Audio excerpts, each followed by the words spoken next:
खाली हैं, धान बर्बाद कर रहे हैं। चाचा राम राम। राम राम बच्चों। लागत खाली हो आज। अरे खाली दिखाई दे रहे हैं, मरे जा रहे हैं पानी में। मर जाओ, ज्यादा से धान बर्बाद करे से। अरे धान कहाँ बर्बाद हो रहा है? तो क्या कर रहे हो? अच्छा खासा धान लाग रहा है, पूरा मयाए दे रहे हो तो क्या हो रहा है? नहीं काही तुम्हें कुछ पता भी है?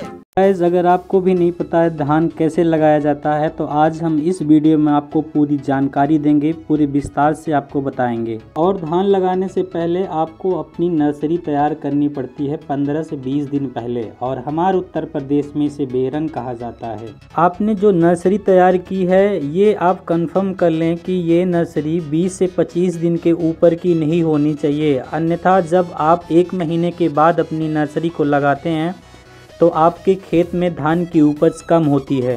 उसके बाद आप अपने खेत में पानी भरकर ट्रैक्टर से खेत की जुताई करवा लें। जैसा कि आप देख रहे हो हमारे खेत में पानी भरा हुआ है और ट्रैक्टर द्वारा हमारे खेत को जोता जा रहा है। अभी यहाँ पर आपको खेत में घास दिख रही है, लेकिन मैं आपको इस वीडियो में दिखाऊंगा कि हमने अपने खेत को किस तरह से और कैसे तैयार किया है। खेत में किसी भी प्रकार की घास नहीं होनी चाहिए। आप अपने खेत को अच्छी तरह से, जितना अच्छी तरह से हो सके, कल्टीवेटर के साथ इस तरह से मशीन लगवा के अपने खेत की सारी घास को निकाल दें। खेत को तैयार करने से पहले खेत में किसी भी प्रकार का यूरिया न डालें, क्योंकि आपका वो पूरी तरह से वेस्ट जाता है। और अगर आपने पहले से यूरिया डाल रखा है तो आपके खेत में घास उगने की संभावना बहुत जल्दी होती है, जिससे आपके धान की पैदावार कम होती जाती है। ज़्यादा ट्रैक्टर और मशीन चलाने से जो भी खेत के घास हैं वो दब जाते हैं और जो भी बचे होते हैं वो कट जाते हैं। तो जैसा कि आप देख रहे हो मेरे खेत में थोड़ी थोड़ी सी घास गायब होती जा रही है और हमारा खेत जल्द ही रेडी होने वाला है।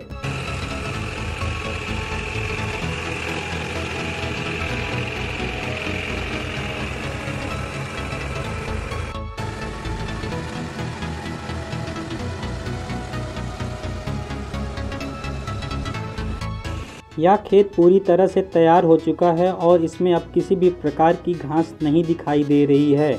यह खेत 27,000 स्क्वायर फीट में है और अब हम अपनी नर्सरी को यानी कि अपनी बेरन को खेत में इस तरह से छिड़काव कर देंगे दूर दूर पर। इस 27,000 स्क्वायर फीट एरिया में कम से कम 3 से 4 केजी बेरन लगता है और इस तरह से खेत में धान की रुपाई की जाती है।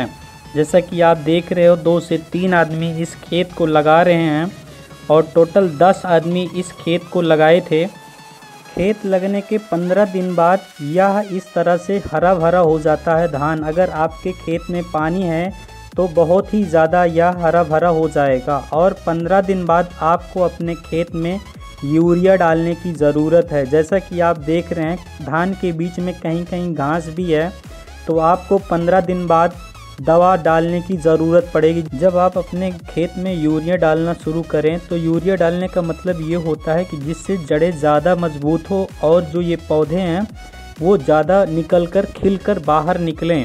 और इसमें जो भी घास है, घास को अगर यहाँ पे काटने हैं या घास को जलाने हैं तो घास को जलाने के लिए आपको 1 केजी पोटेशियम यूज़ करना पड़ेगा, जिससे इसके अंदर की सारी जो घासें हैं वो जल जाएंगी।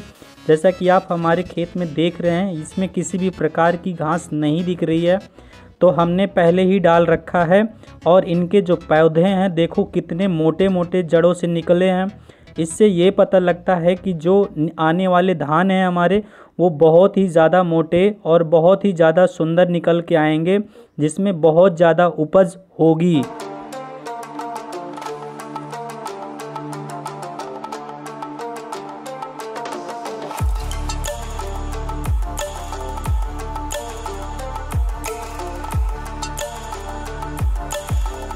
आप अपने पौधों को बराबर चेक करते रहिए। अगर आपके पौधे पीले पड़ रहे हैं इसका मतलब ये है कि आपके पौधों में रोग लग रहा है, किसी प्रकार का कीटाणु है जो आपके पौधों में लग रहा है।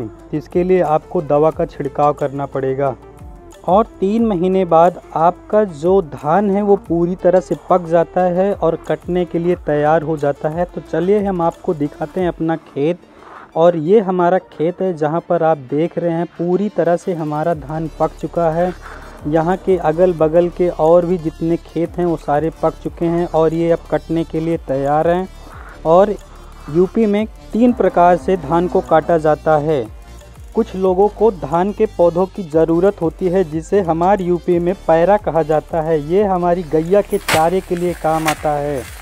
जो हम पौधों को जड़ से नीचे से काटते हैं, नीचे से काटने के बाद धान को किसी एक लकड़ी के तख्ते पर पीट कर उसका धान निकाल लिया जाता है और जो हमारा पौधा होता है हम उसे या तो सुखाकर या तो पौधा ग्रीन होता है तो हम उसको गाय के लिए चारा बनाते हैं।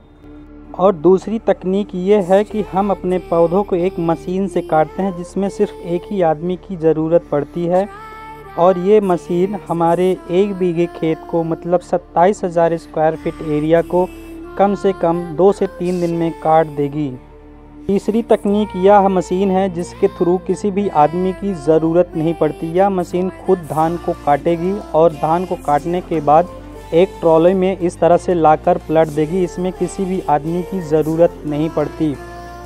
तो दोस्तों, अगर आपने यहाँ तक आकर मेरे वीडियो को देखा है तो प्लीज़ मेरे चैनल को लाइक करना, शेयर करना, सब्सक्राइब करना। Thank you so much for the watching my video.